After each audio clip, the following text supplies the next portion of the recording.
Hello and welcome to the CSN3M Mindset Monday podcast. I am Andrew Wade with Case Specific Nutrition. On this channel, we will focus on the three M's: mindsets, myth busting, and mentoring, all as they pertain to health and nutrition. Today, we have a very special episode. We are going to be discussing body dysmorphia. And the reason that this is such a special episode is one, it is an area of professional expertise for me. It's an area that I work with clients on very frequently. But two, it is also an area of personal experience for me.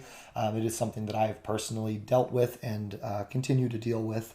And so it's a little bit of an interesting episode today because instead of just professional recommendations, I will also be making note of some things that have helped me personally over the years as I have improved my relationship with food and my relationship of my body image and my self-image, all of which that has helped me get to where I am today and hopefully continuing to progress forward. So body dysmorphia, for any of you out there that are not familiar, it's extremely common, unfortunately, but it is really just a distinguished difference in your perceived self versus your real self. And many people struggle with this. Most often it is a complete physical detachment, which means it's something that most people are very unaware of what they actually look like or what their body is capable of doing. They don't see themselves through a typical lens, or they don't see themselves through a correct lens, or even said better, they see themselves through a skewed lens. And this becomes a really, really big struggle for a lot of people because it drives actions and behaviors.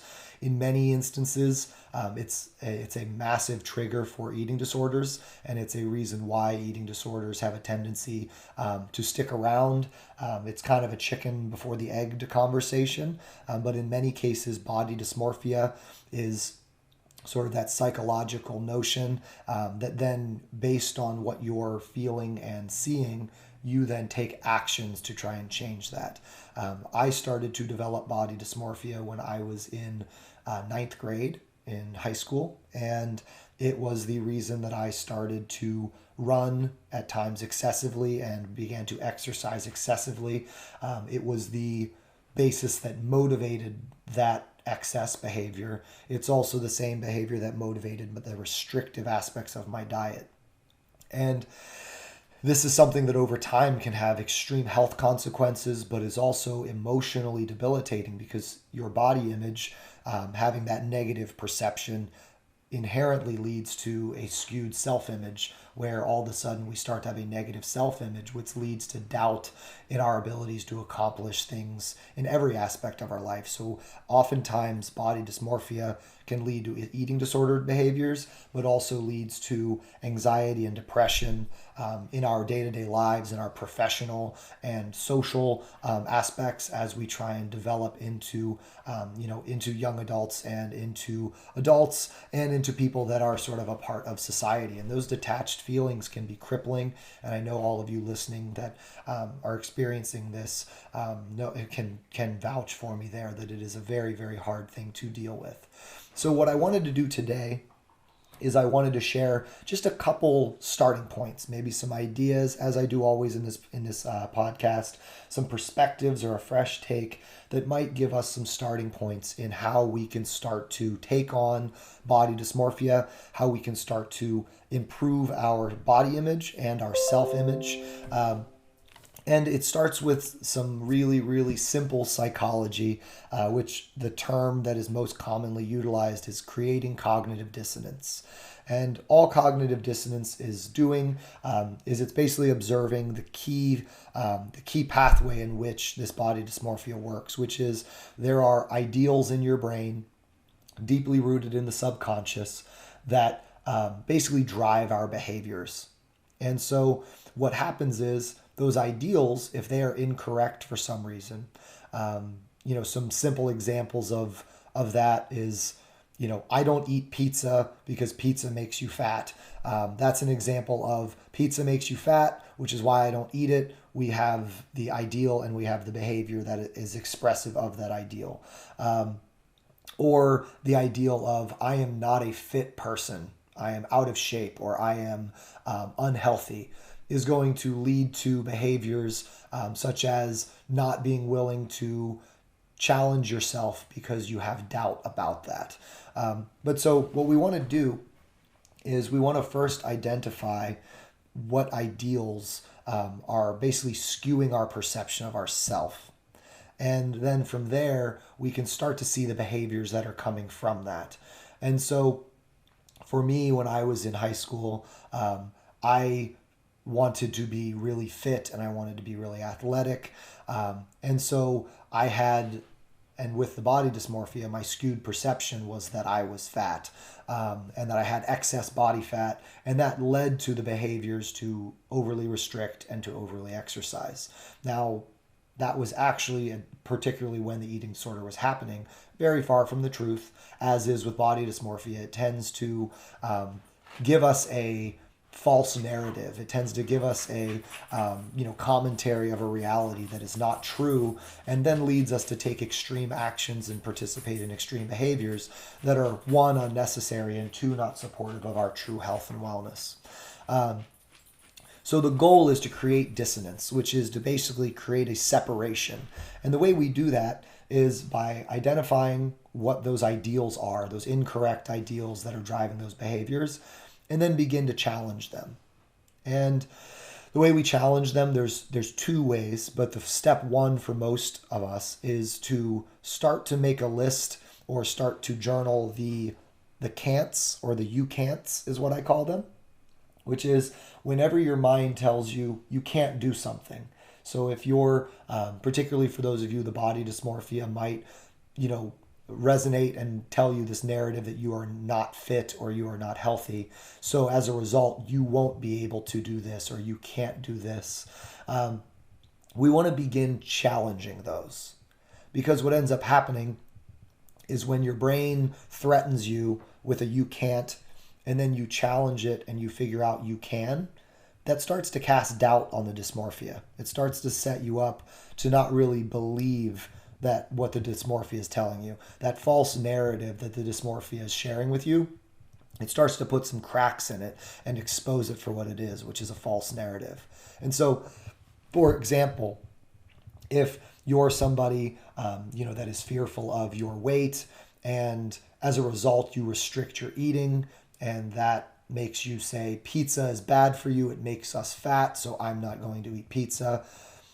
And then I often will sit down with a client and, they'll say that they don't eat pizza, and I'll ask why, and they'll say it's bad for you. And I'll say, well, if it's bad for you, what's the consequence, right? And what we start to realize is the consequence does not actually exist, and there's a false fear of fat. And the way we can disprove that is by eating pizza. If someone sits down and has pizza for dinner, are they going to suddenly be fat? No, obviously not. That's not how the body works at all. And so that consequence is an absolutely false consequence, and it is being driven by a false narrative. And so if we eat the pizza, don't suffer the imaginary consequence, we start to doubt whether that narrative is correct. And I have clients from a fitness perspective, particularly if they have fitness goals or if they have doubts about their fit abilities, right? I'm too out of shape to do this, or I'm not strong enough to do this, or I'm too heavy to do this. Challenging those, catching the I can'ts, and then looking them in the eye and challenging them. What's going to end up happening is there's going to be a bunch of, oh, I actually can, that it ends up taking place. And that's going to help discredit the false narrative, and it's also going to build our confidence. And that is really the core effect for body dysmorphia. That is the main intervention that is going to not solve it overnight, but is going to allow us to start to build up a case against the dysmorphia. Slowly but surely challenge those ideals that are distracting us and emotionally crippling us and physically limiting us, and in many cases socially limiting us. Challenging those narratives with the opposing activity, seeing that there is in fact no consequence from that activity, or that the discouraging mindset was not actually correct. And slowly but surely over time, we start to build up evidence of these actions and events that take place that were not that were not bad or were not failures or did not have negative consequences. And it'll allow us to slowly but surely trust that dysmorphia less and less, and also trust ourselves more and more. And so I like the analogy of challenging all of my clients that have dysmorphia to basically work on becoming, and I help them, an attorney that's building up a case against their dysmorphia. Examples of things that challenge the narrative their brain is telling them. And over time, as we create that body of evidence, the dysmorphia will fade, and we will start to see that there is a lot of evidence we can use to support it, so that when our mind is doubting ourselves, we can use that evidence for our confidence reference points. In addition to challenging with food, like I said with the pizza as an example, or doing a physical activity challenge, there are a bunch of ways to go into it, and it really depends on where your dysmorphia is rooted. One of the things that I would encourage as a part of this, building a case, but it also caution to navigate lightly, is to, in an attempt to see what the reality is, sometimes it helps to better understand the reality or perception around us. And where this can get tricky is, in some ways, this can be helpful in relying on other people, or at least utilizing the vision or the lens of other people to more accurately see yourself. I have a client that we recently talked through this observation of her doubting her fitness, and one of the conversations that came up was her yoga instructor, who she has a lot of respect for, encouraged her to consider becoming a yoga instructor to teach classes with her. And her body dysmorphia and her her self-image immediately cast doubt in that and said, no, couldn't do that. All the while completely missing the fact that someone outside of her dysmorphia, someone outside of her subconscious, sees her moving her body, practicing yoga, and sees someone with tremendous abilities and potential. And that is really, really a useful perspective, because it doesn't have the skew of the body dysmorphia, and it is completely genuine, and more importantly, it's based in reality. So while I don't want to encourage people to start listening to what everybody has to say about everything, or more importantly, following their health notions purely based on what others think and say, it can be a useful reference point to have your ear to what is happening around you, what is happening outside of your mind, what is the perception that others have of you. Because in many instances, what you'll start to see is that the narrative you tell yourself, the image that you paint of yourself, is not in fact how other people are seeing you. And we can start to discredit the dysmorphia if we have a body of evidence, both from challenging the you can'ts and from observing the realities around us. We can develop that body of evidence that allows us to reference things. I will openly admit that one of the ways that my dysmorphia slowly but surely broke down, I had peak issues when I was in my sophomore year in high school, and as a result, I was restrictive and overexercised, but I also, as a result, started to become known as the person that cared about nutrition, and started to become known as the athlete. And so that narrative that I had told myself, that I was an out of shape and overweight and unhealthy person, started to get debunked, because a lot of people perceived me as this in shape, healthy person. And now we don't have time today to dig into the issue that my eating disorder made me be thought of as healthy, which led to obviously reinforcing some of the eating disorder behaviors.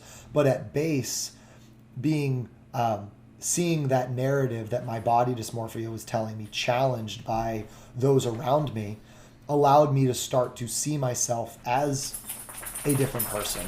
Excuse Apollo in the background. He's sleeping behind me today in my podcast recording office, and he's decided that he needs to change spots. So I apologize for all the dog interruptions. But anyway, I wanted to at least share that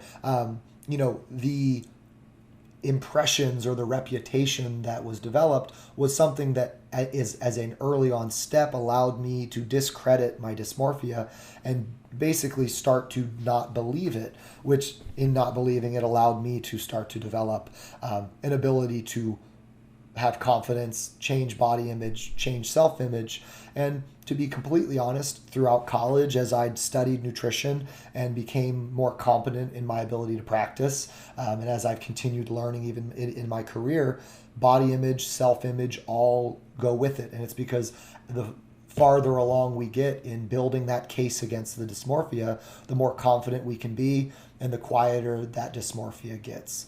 And so for all of you out there struggling with dysmorphia, the thing that I would encourage is to start keeping track of the you can'ts and use that as a list of challenges that allows you to show yourself that you can, and that your ideals, those false notions, that false narrative in your brain is not telling you the truth. And as we challenge it and show that it's false, that will give you the confidence that you need to continue challenging yourself and starting to see yourself more truly and more genuinely in the lenses that you deserve to see yourself through.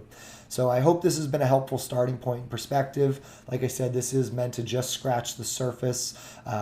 I recommend anybody out there struggling with body dysmorphia to reach out and start working with a therapist that is focused on eating disorders and has experience in body dysmorphia. I would also encourage them to work with a dietitian that has experience in eating disorder counseling, and that team can be a really, really useful team to help you myth bust and also help you catch the you can'ts and help you organize some of the challenges and help you start to really put some cracks in those false ideals and that false narrative that are distracting you from being the happiest and healthiest you that you deserve to be. For more information, feel free to reach out to us at Case Specific Nutrition. We work with people struggling with eating disorders and body dysmorphia all the time, and we have a good list of contacts professionally that we can connect individuals with as well. I'd like to thank you as always for listening to this podcast. Please subscribe to our channel and share on your favorite social media, tagging a friend or loved one. Don't forget to do your part by hashtagging Spread the Health. For more case-specific nutrition content, you can follow us on all social media at Case Specific Nutrition and check out our website, casespecificnutrition.com. We'll be back next week with another CSN3M Mindset Monday.